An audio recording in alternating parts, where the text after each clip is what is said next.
దేవుడును మన రక్షకుడు అయిన యేసుక్రీస్తు వారి శ్రేష్టమైన నామంలో ఉదయకాల మన్నా అనే చక్కని కార్యక్రమాన్ని చూస్తున్న మీ అందరికీ నిండు హృదయంతో వందనాలండి.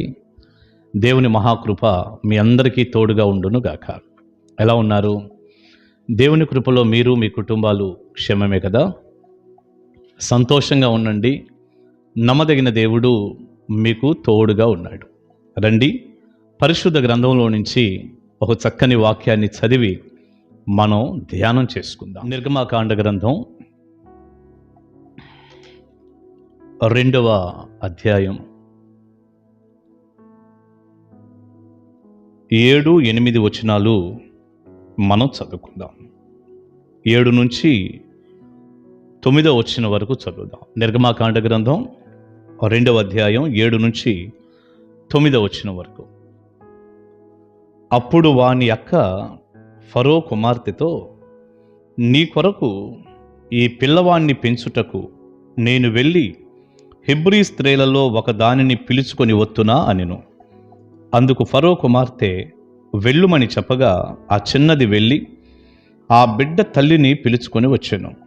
ఫరో కుమార్తె ఆమెతో, ఈ బిడ్డను తీసుకొని పోయి నా కొరకు వానికి పాలిచ్చి పెంచుము, నేను నీకు జీతమిచ్చేదనని చెప్పగా ఆ స్త్రీ ఆ బిడ్డను తీసుకొని పోయి పాలిచ్చి పెంచెను.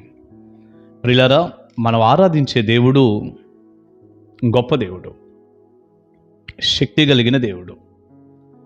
ఆయన కార్యాలు ఎంత ఆశ్చర్యంగా ఉంటాయంటే ఆలోచిస్తుంటే మనకెంతో ఆశ్చర్యంగా ఉంటుంది.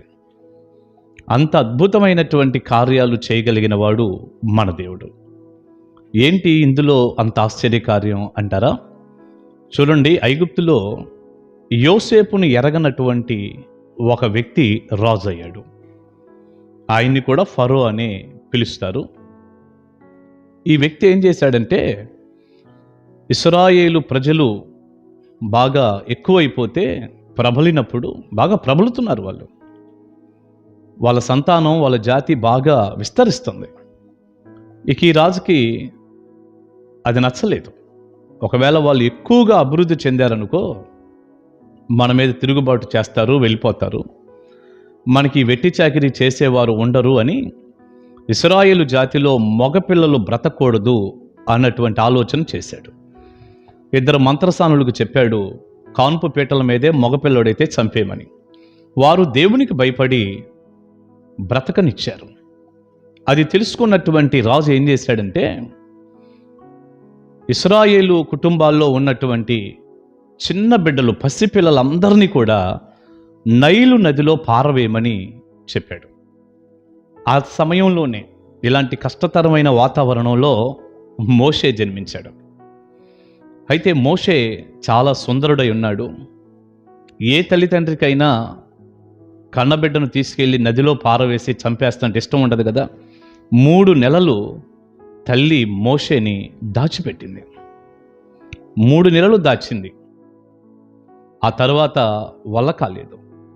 ఖచ్చితంగా నా బిడ్డ బయటపడిపోతాడు, నేను ఇక దాయలేను అని ఈ తల్లి ఏం చేసిందంటే, దేవుని హస్తాలకు అప్పగించుకొని, సరే ప్రభు చిత్తం ఏమైనా జరగని అని ఒక జమ్ముతో పెట్టి చేసి, ఆ జమ్ము పెట్టికి మట్టి పూసి, కీలు పూసి, నీరు ఏమాత్రం ఆ పెట్టిలోనికి వెళ్లకుండా ఆ పెట్టెను సిద్ధం చేసి, ఈ చిన్న పిల్లవాడిని ఆ పెట్టిలో పడుకోబెట్టి మూత వేసి నైలు నదిలో వదిలిపెట్టింది. అక్కడ ఆ జమ్ము వాతావరణంలో. ఈలోపు ఏం జరిగింది? దేవుడు చూడండి ఎంత ఆశ్చర్యకరుడో. ఆ ఐగుప్తు సామ్రాజ్యానికి చక్రవర్తిగా ఫరో ఉన్నాడు కదా, చిన్నపిల్లలందరినీ చంపమన్న వ్యక్తి. ఆయన కూతురు మరికొంతమంది ఈ చెలికత్తెల్ని తీసుకొని నైలు నది ఒడ్డుకి స్నానానికి వచ్చింది. ఆ నది దగ్గరికి వచ్చినప్పుడు పిల్లవాడి ఏడుపు వినపడుతుంది. ఎక్కడా అని చూస్తే ఆ నైలు నదిలో, ఆ జమ్ములో ఈ జమ్ము పెట్టి కనపడింది. అక్కడి నుండి, ఆ పెట్టిలో నుండి ఏడుపు వినపడుతుంది. వెంటనే ఈ ఫరో కుమార్తె చెలికత్తెలను పంపి ఆ పెట్టిని ఇటు తీసుకురండి, లోపల ఏదో పిల్లవాడు ఏడుస్తున్నాడంటే వాళ్ళు వెళ్ళారు.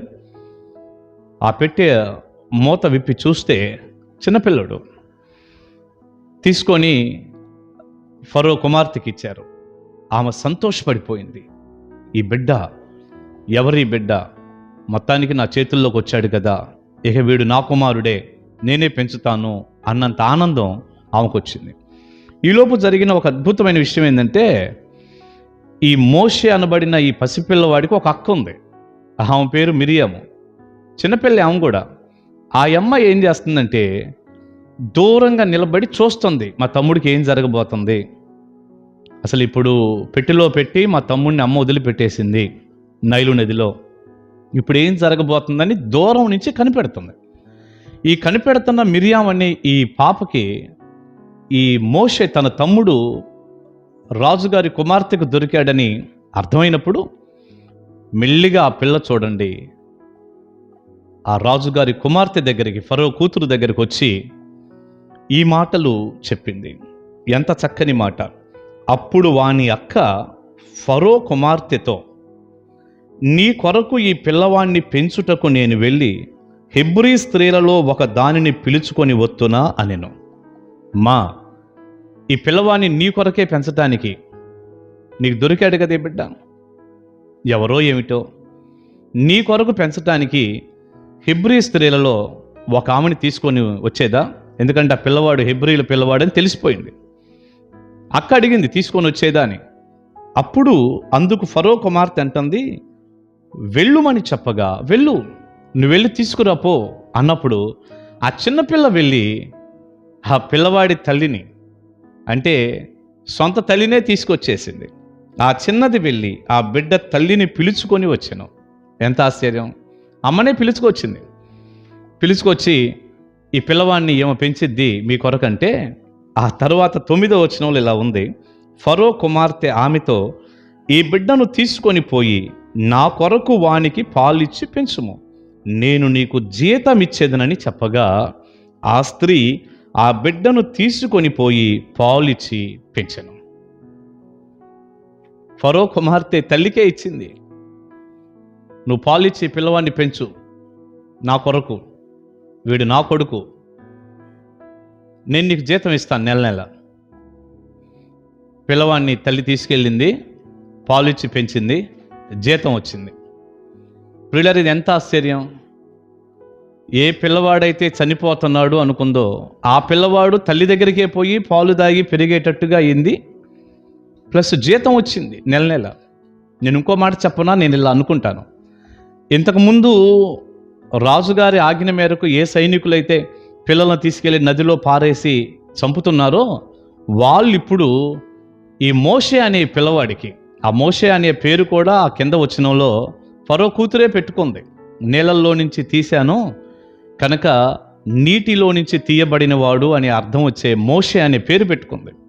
ఇప్పుడు ఈ పసిపిల్లవాడికి వాళ్ళు సెక్యూరిటీ గార్డ్స్గా అయిపోయారు, ఆ పిల్లవాడిని కాపాడే వాళ్ళుగా అయిపోయారు. ఎందుకని? రాజుగారి కుమార్తె యొక్క కుమారుడు, ఇప్పుడు సామాన్యుడి గాడుగా. ఇంతకుముందు పిల్లవాడు కనపడితే తీసుకెళ్ళి నదిలో వేస్తారు, ఇప్పుడు ఆ పిల్లవాడి మీద ఈగ వాలకుండా కాపాడుతున్నారు వీళ్ళు. సొంత తల్లి దగ్గరే పిల్లవాడు పాలు దాగి పెరుగుతున్నాడు, తల్లికి ఆ బాధ లేకుండా దేవుడు చేశాడు. తిరిగి నెల నెల రాజుగారి కుమార్తె దగ్గర నుంచి జీతం వచ్చేటట్టు చేశాడు.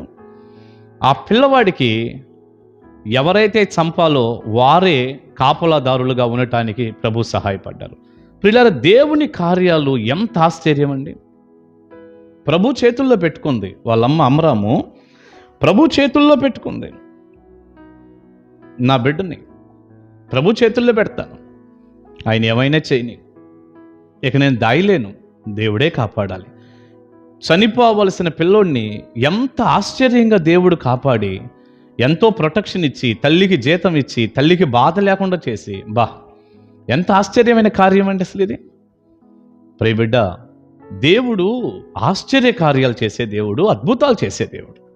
మనం ఊహించని కార్యాలు దేవుడు చేస్తాడు, మనం అసలు ఎక్స్పెక్ట్ చెయ్యం.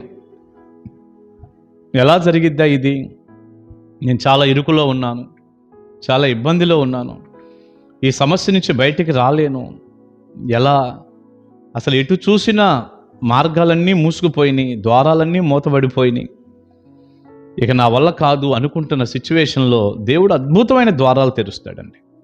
రే బిడ్డ, ఒకవేళ ఈ ఉదయకాలం లేక ఈ వాక్యం వినే సమయానికి నువ్వు కూడా ఏదో ఇబ్బందుల్లో ఇరకాటంలో ఉంటే, ఇక నా వల్ల కాదు అని ఏ పరిస్థితుల్లోనైనా, బిడ్డల విషయంలో కానీ, ఆర్థిక పరిస్థితులు కానీ, కుటుంబ పరిస్థితులు ఏదైనప్పటికీ, ఒక్కటి నమ్ము, నువ్వు దేవుని మీద ఆధారపడు, దేవుని చేతుల్లో పెట్టుకో నీ సమస్యని. దేవుడు ఆశ్చర్యకరంగా ఆ సమస్యని ఒక ఆశీర్వాదంగా మారుస్తాడు. నీ కన్నీటిని నాట్యంగా చేస్తాడు. మన ఊహకు మించిన అద్భుతాలు చేయగలిగిన దేవుడు మనకున్నాడు. ధైర్యంగా ఉండండి, ప్రభు హస్తాల్లో పెట్టుకోండి. దేవుడు గొప్ప కార్యాలు మీ జీవితంలో జరిగించును గాక. ప్రార్థన చేసుకుందాం. పరిశుద్ధుడా, ప్రేమగల తండ్రి, మీకు వందనాలయ్యా. విత్తబడిన చక్కని వర్తమానం మీ బిడ్డలకు దీవెనకరంగా మార్చండి, ఆశీర్వదించండి, తోడుగుండండి. ఎంతైనా మీరు నమ్మదగిన దేవుడు. మీ కృపా సన్నిధి తోడై ఉంచమని వేడుకుంటూ, వారి కష్టంలో, వారి పరిస్థితుల్లో మీ హస్తాన్ని చాపి, మోషే జీవితంలో మీరు ఏ విధంగా అయితే కాపాడి అద్భుతం చేశారో, అలాంటి గొప్ప కార్యాలు మీ పిల్లల జీవితాల్లో జరుగునుగాక. యేసు శక్తిగల నామాని ప్రార్థన మనవులు అడుగుచున్నాను తండ్రి. Amen, amen. God bless you అండి. కలుసుకుందాం ఉదయకాలం అన్నాలో.